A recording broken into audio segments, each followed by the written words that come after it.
The Atacama Desert in northern Chile is famed for its dark night skies, which can be enjoyed in their full glory thanks to the absence of light pollution. But even the darkest sky is not completely dark. Astronomers at ESO's observatories often encounter a natural light phenomenon above ESO's telescopes, known as the zodiacal light.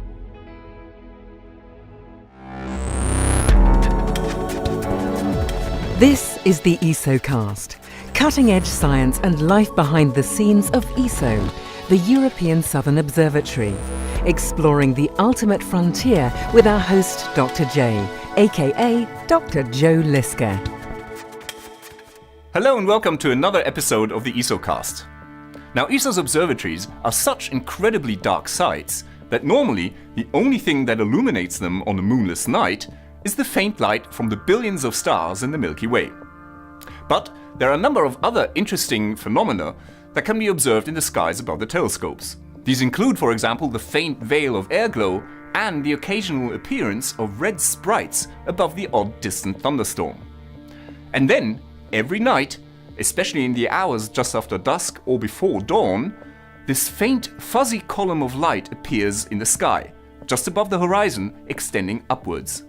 This ghostly glow is known as Zodiacal light.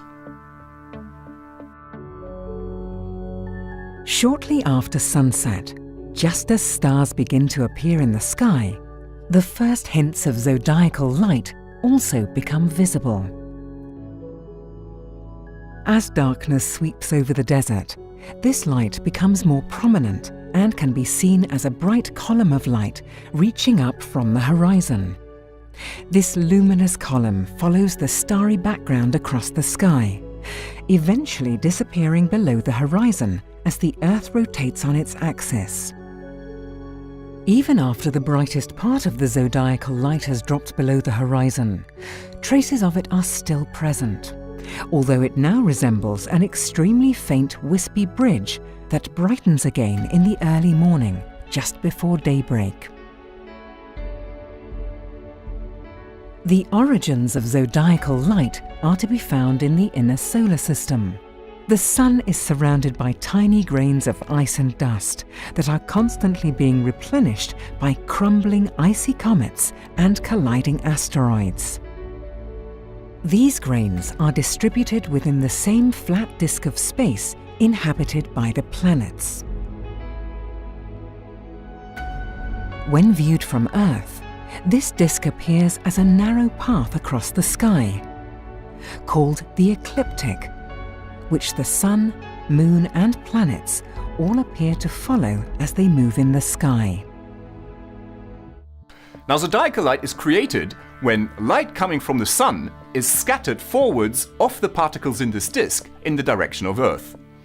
Now, when viewed from Earth, this creates the appearance of a continuous band of light along the ecliptic that gets fainter as you look further away from the Sun. Now, the constellations of the zodiac, of course, also lie along the ecliptic, and that's why we call this ghostly glow zodiacal light.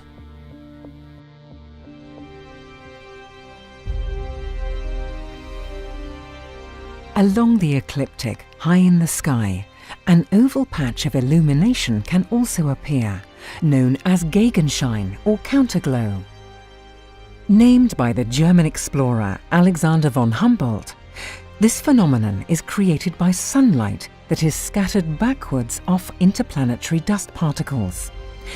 It can be seen at the point in the sky opposite the Sun. A similar phenomenon can be experienced here on Earth. When you turn your back to the Sun in foggy weather, a halo of light called a glory sometimes appears around your shadow on the ground.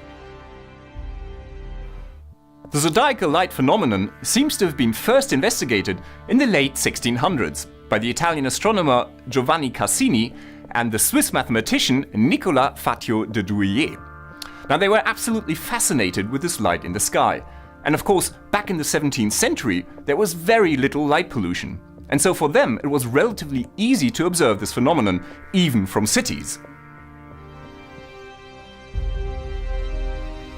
Modern observations have shown that the solar system might not be the only one to exhibit zodiacal light.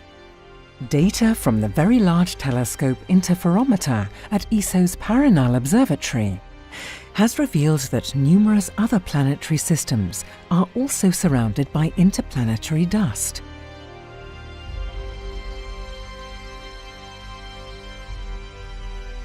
Zodiacal light is a really photogenic feature, and so it's no surprise that it's become a popular subject for nighttime photographers in the Atacama Desert.